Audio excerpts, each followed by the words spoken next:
So, good day no mga dre. Welcome back to my vlog.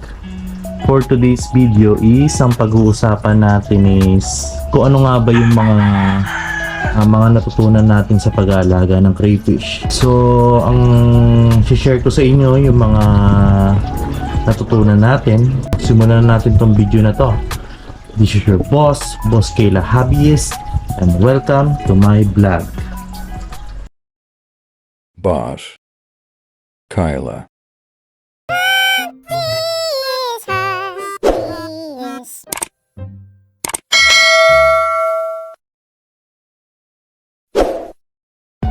So quick update muna tayo mga dre no. Yung mga tank natin is nailipat na natin dito sa harap, yung karamihan. Ang naiwan na lang dun sa likod natin is yung mga buried female natin. Yan, yung pinakamalaking tank natin nalipat na rin natin dyan.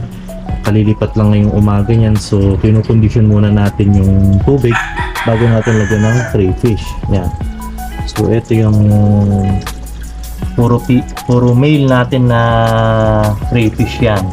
Kasi yung mga ano nila, may mga buried na. So hiniwalay muna natin yung mga male natin na crayfish. Kaya ganyan yung kulay niyan mga dre. Kasi naglagay tayo ng talisay leaves, so may tanning effect yan. Yung talisay leaves natin. Tapos nasisikatan ng araw to pag umaga, kaya medyo naglulumot yan. Tapos eto, nilipat na rin natin dito yung isa nating pair ng crayfish. Yan, waiting game na lang tayo dyan kung magiging buried na yung female natin. Yan. So yun nga mga dre, ang unang tip ko is bago ka mag-alaga ng crayfish, kailangan may crayfish ka muna. So ang unang tip natin is bumili sa mga trusted seller, no? Mas maganda mga dre kung mag-acquire kayo ng crayfish, mas maganda mag-visit kayo sa mga farm ng mga nag-aalaga ng crayfish para sa ganon makita nyo yung setup nila, makahingi kayo ng tips, no? Kasi sa panahon ngayon mga dre, kung online lang, dumarami na yung mga scammer. So ingat-ingat tayo mga dre, no? Tapos mga dre, start small. Ika nga, kung mag-acquire kayo ng crayfish, kung wala pang experience totally, mag-acquire muna kayo ng pair or trio, yan, para matesting nyo muna kung paano ba alagaan yung mga crayfish, ganyan. So kasi kung bibili tayo ng bultuhan kagad, baka magkamatayan lang, sayang yung pera. Syempre pinaghihirapan din natin yan, no? So ang advice ko is bumili sa trusted seller talaga, mag-visit para makita nyo yung setup nila, tapos pwede na rin kayo manghingi ng mga tips, ganon. Tapos start small, no? Para kung wala talaga experience, matry nyo muna kung paano sila alagaan. Tapos mga dre, second tip natin is yung tank setup, no? Siyempre, pagkabili mo, kailangan may naka-prepare ka ng lagayan sa kanila. Hindi yung bibili ka, tapos wala ka nung palang paglalagyan. So, tendency, baka mamatay lang yung mga crayfish na i-acquired natin, no? So, ano nga bang tank setup na pwede sa kanila? Pwede kayong gumamit ng mga kagaya ng sa akin. Gumagamit tayo ng mga aquarium. Yan, trapal pond, pwede rin. Yung mga storage box, pwede yan. Yung mga kiddie pool or swimming pool, pwede rin yan. Kung maramihan na, ganyan. Tapos, ang advice mga dre, mas malaking space, mas maganda sa crayfish, no? Tapos, huwag kakalimutang maglagay ng mga hides, siyempre. Ganyan. Mas maganda, sobrahan nyo, no? Hindi naman yung totally na pakakapuno nyo ng hides yung tank natin. Basta kunyari, meron kayong isang trio, o kailangan at least may 5 kayong hides. Kagaya sa akin, ganyan. So dahil marami tayong mga tubong ganyan, medyo dinagdagan na natin, no? Kasi nakatambak lang. Tapos, pwede rin na kayong maglagay ng mga sand, no? Yan. Mas maganda yan kasi yung mga crayfish natin, mahilig din yan huhukay, no? Yung mga lupa, putik, ganyan. Tapos, pwede rin kayo maglagay ng mga kahoy, ganyan, mga bato, pwede rin. Yung makakita nila, pwede yan, no? Next tip natin mga dre is yung tubig, no, na gagamitin nyo. Mas maganda kung meron na kayong mga source ng tubig na deep well, ganyan, poso. Yan, kasi ang iniiwasan natin talaga sa tubig is yung chlorine. So kung gumagamit kayo ng nawasa, ito yung mga tips na mabibigay ko sa inyo. Unang-una, stock nyo muna yung tubig. At least mga yung iba nagsasabi hanggang 1 week, ganyan. Pero tayo mga dre, ang ginagawa lang natin is at least 2 to 3 days yan. Singaw na yan, no? Mas maganda rin gumamit tayo ng mga ganyan nga, water conditioner, no? Para yung mga substance na meron sa tubig, yung mga tal, ganyan, mga lalong-lalo na yung chlorine, yan, makakatulong magpawala yun yung mga water conditioner na yan. Tapos mga dre, tayo, gumagamit din tayo ng talisay leaves, pampakondisyon ng tubig. Kung makikita nyo yung tank natin sa gitna na yan is naglagay tayo ng talisay leaves yan. Ang paggamit ko ng talisay leaves is ni-stock ko siya ng at least 1 day, 1 to 2 days yan, para makontrol ko yung pagtaning ng tubig, no? Yan, yung ganyang kulay, yung pagiging parang kulay brown ng tubig. So ganun lang ginagawa ko, 1 to 2 days na nakastock dyan yung talisay leaves. Tapos makakatulong dun dre kung may maganda kayong filtration, no? Number 1 talaga, filtration. Hindi mawawala, no? Kung aerator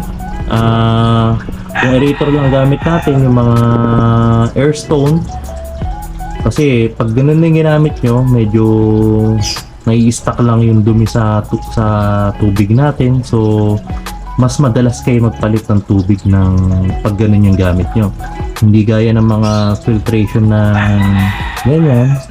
Tayo dito sa tank na to gumamit tayo ng overhead filtration. So ang palitan ko ng tubig is minsan maabot ako ng 2 weeks talaga. Yung pinaka ko para iwas istorbo sa mga crayfish natin, no?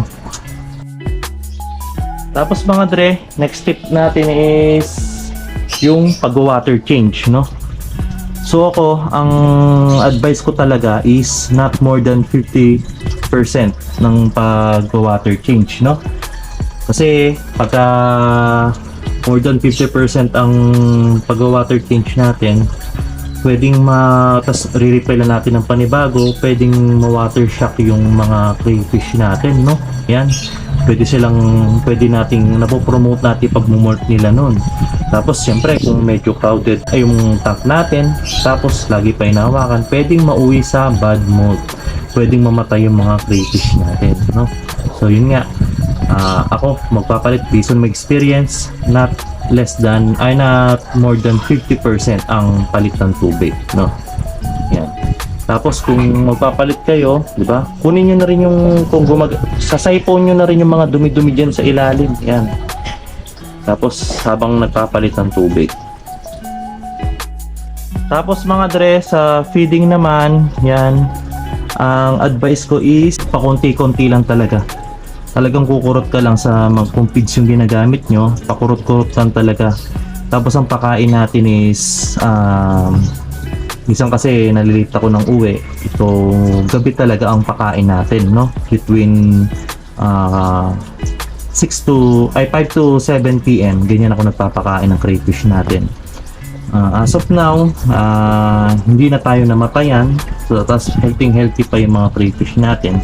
Tapos, ano ba yung mga pwedeng pakain sa kanila? Pwede tayong gumamit ng mga feeds, kaya ng may nakikita tayong nagpapakain ng PO1, yan, PO2, tapos yan yung mga feeds na pang isda talaga. Tapos pwede din tayo gumamit ng mga chicken feeds, gaya ng mga Integra 3000, ganyan. Pero ako kasi, hindi ako masyadong gumagamit ng chicken feeds kasi talagang nakikita ko yung tank ko is mabilis dumumi pagka gumagamit tayo ng chicken feeds. So talagang more on tayo, PO2, ganyan. Tapos gulay, yan, hindi talaga mawawala. Talagang mixed diet ang binibigay ko sa kanila. gumagamit tayo, nagbibigay tayo ng minsan ng carrots, sayote, ganyan. Tapos kalabasa, tapos munggo mga dre. Yan, gustong-gusto din nila yan. Tapos mga dre, avoid overfeeding, no? Next tip natin. Pagka nag-overfeed tayo, mas mabilis padumi ng tubig, tapos mas mabilis mag-build ng ammonia, no? Yun yung iiwasan natin, kaya hindi natin pinopromote yung overfeeding, no? Kunyari, nagpakain ka ng umaga, tapos magpapakain ka ulit ng gabi, tingnan mo muna yung tank mo, baka mamaya marami pang tira-tirang pagkain dyan. So, pwede mo namang pakainin naman sila ulit kinabukasan, no? Hindi naman mamatay yung crayfish doon, no? Kasi mas mamamatay sila kung tataas yung level ng ammonia sa mga setup natin, no? So yun nga mga dre, bali quick update lang tayo dito sa mga buried crayfish natin, no? So makikita nyo, ayan siya, may itlog nga yan, oh. Sana yata. So ayan mga dre, kung makikita nyo, ito yung update natin sa crayfish natin na buried, yan. Nagpapagpag pa yan ng, ano pa yan ng ano niya, ng itlog, no? So ganyan setup lang pagka buried na, nakahiwalay siya, tamang aerator na may halong parang DIY sponge filter, yan. Tapos isa tayong fry ng molly dyan, yan. So yung update natin sa buried female natin. Tapos may isa pa tayo dito, ayan siya, nasa loob. So ito yung, kasi kinulang tayo ng tank, so sa ganito muna natin siya nilagay. So mga 2 to 3 weeks na yung mga yan. So update ko kayo pagka may cranes na tayo. Tapos lastly mga dre, yun nga, tuwing magmo-molt yung mga crayfish natin, no? Yan, advice ko, huwag nyo sila ganong hinahawakan. Isa sa mga sign na nakita ko pagka malapit na mag-molt yung mga crayfish natin is yung tihaya sila ng tihaya, ganun, tumitihaya sila, bumabaliktad pagka magmo-molt na sila, no? So kung makakita kayo ng ganun mga dre, please wag nyo nang hawakan, kasi pwedeng mauwi sa bad molt yan, tapos mauwi sa pagkamatay ng ating mga crayfish, no? Yan, sa susunod ng mga video mga dre, yung mga comment na mga nagtatanong, yan, sasagutin natin sa next video natin yung mga yan. So for now, kung may natutunan ka sa mga tips na binigay natin, please pa-like, share and subscribe. Tapos ano na rin mga dre, yung Facebook page, Facebook account natin, pa-follow na rin mga dre, no? So dito ko natatapos itong video na to. Thank you. Boss. Kyla.